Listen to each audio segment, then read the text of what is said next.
guys, welcome back to my channel. I'm Kaylee Farrell, Holistic Nutritionist. Thanks so much for tuning in today.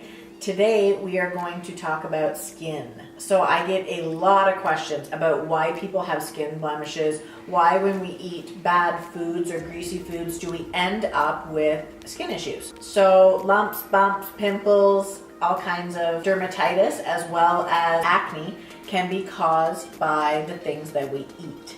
So I'm going to talk about a couple of the ways that our food can influence our skin health, but this is by no means an inclusive video. It's just a quick intro to why skin is affected by our diet. The first component of skin that we need to understand is skin is a detox organ. So when I say organ, I mean truly, our skin is our largest organ in our body, which means it's a living, breathing entity. So it actually aids our body in detox. So when we talk about detox pathways, generally feces, urine, respiration, and skin are the primary ways that we detox. Through our sweat we can detox, but also through our skin cells we can detox. So a lot of times what we eat directly impacts our detox pathways, skin being one, and therefore the result is often that we end up with skin blemishes if our detox pathways are bombarded, let's say, with things that need to be eliminated from our system.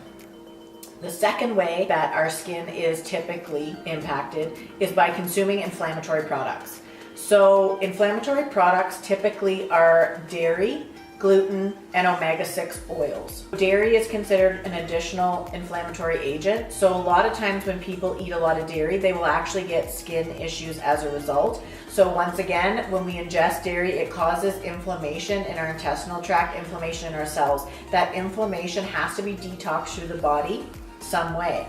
So our skin is actually one of the ways that we can detox it. So as a result, pimples and acne can happen after consuming dairy. Additionally, omega-6 oils. So we always talk about omega-3 and 6 being extremely healthy for us. So I can't dispute that. I definitely would say that omega-6 and 3 both have their place. However, omega-6 oil is actually really available in most of our diets. So eating animal products, animal flesh, and refined packaged products, they're actually loaded with omega-6 oils. Though what we don't get a lot of is omega-3 oils. So when we talk about oil, it's not all created equal. Omega-6 oil is actually considered pro-inflammatory, whereas omega-3 oil is considered anti-inflammatory. So omega-3 oil typically comes from seeds, nuts, and plants. Some algae contain omega-3 oil, whereas animal products and refined packaged foods typically have omega-6, pro-inflammatory. So if I'm constantly consuming foods rich in omega-6, I'm actually creating, once again, an inflammatory process within the body.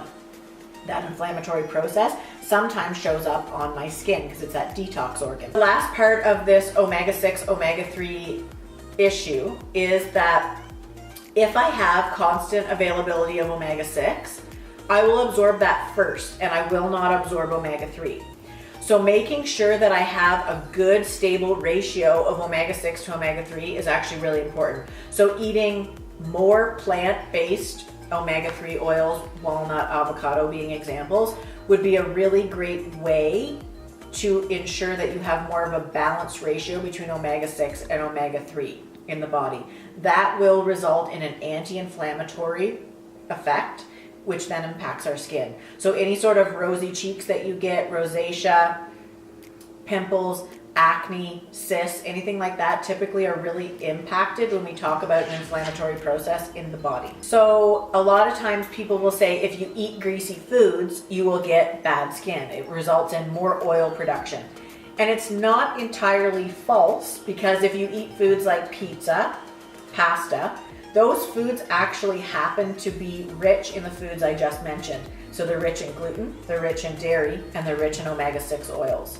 So the combination of all three of those things sometimes makes the perfect trifecta for poor skin health. So when I have pro-inflammatory foods constantly being ingested, yes, it can negatively impact my skin health. Being aware what foods contain omega-3s And knowing that you're eating foods that contain pro-inflammatory agents in moderation is key when we talk about skin health. And lastly, our gut health really has a lot to do with our skin health as well. If I have healthy gut bugs in a good ratio, it means that I don't have a lot of intestinal inflammation for the most part. So anytime I have intestinal upset or intestinal inflammation, my skin health is often compromised. So making sure that you're eating foods that are supporting gut health, so high in fiber, a lot of fruits and vegetables, those foods will actually ensure that you have healthy gut bugs.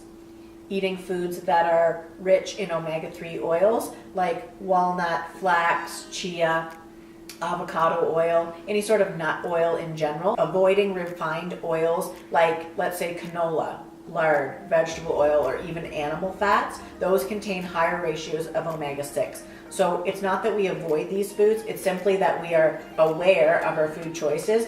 And if I have skin issues, I am more cognizant and I'm going to choose foods that contain anti-inflammatory agents rather than pro-inflammatory agents if I'm battling with acne. If you enjoyed today's video about skin health, please make sure that you like and subscribe, hit the bell notification so that you are informed when we do new uploads. And thank you, see you on the next one. So deodorant is on the agenda for today. Really? Oh my God, it's so bad right now, it's stress sweat. I'm like, don't fuck it up.